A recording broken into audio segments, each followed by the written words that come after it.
Մենք մանկությունից միշտ լսեր ենք եւ շատ ժամանակ էլ ասեր ենք. դե հույս ունենք, լավ կլինի, դե հույսով սպասում ենք, դե հույսներս էս մարդու վրա է, կամ հույսներս Աստծո վրա է։ Նայեք, Եբրայեցիների 11-րդ գլխում ինչ ասում, ասում է հավատքն էլ հուսացած բաների հաստատությունն է եւ չերևացող բաների ապացույցն է։ Այսինքն հույսը հուսացած բաները, որպիսի հաստատվի, եւ չերևացող բաները, որպիսի կատարվեն ու ապացուցվեն, դրանց համար պետք է հավատք։ Առանց հավատքի հույսը մեռած է։ Հուսացած բաները հաստատվում են հավատքի միջոցով, եւ այն հուսացած բանը, որը դեռ չերևացող է, որպիսի այդ չերևացողը ապացուցվի, որի հանդեպ էլ դու հույս ունես, հույս ես դրել, դրան նույնպես պետք է հավատք։ Հավատում են, ոչ թե հույս են դնում։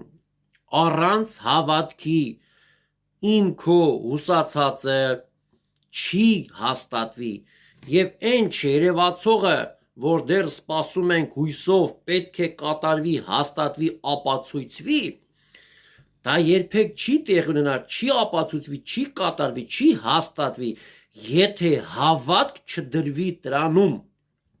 Հավատքով ենք ապրում, հավատքով ենք շարժվում, հավատքով ենք գործում,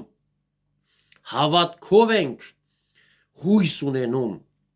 Հավատք, հույս եւ սեր, եւ սերը ամենից վեր է, եւ սերը Աստված է։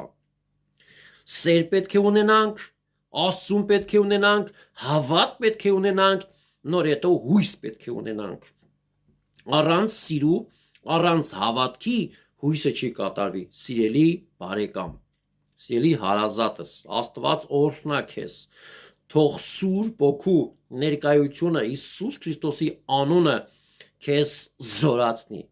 քեզ հավատ տա, քո հավատքը ավելի ամրապնդվի, ավելի թերավատությունդ ավելի հավատքով ունենաս, հավատքով լցվես, հավատքով գործես, հավատքով շարժվես, հավատքով բժշկվես, հավատքով նեղությունից դուրս գաս, հավատքով մոտենաս Հիսուսին։ Առանց հավատքի մեկը չի կարող մոտենա Աստծուն, առանց հավատքի մենք չենք կարող հաճեցնենք Աստծուն։ Հավատք է պետք, ունենանք հավատք, որպիսի հուսացածը հաստատվի եւ չերևացողը ապացուցվի։ Տերը օրհնած է, շատ սիրում, շատ օրհնում է մեր Հիսուս Քրիստոսի անունով, մեր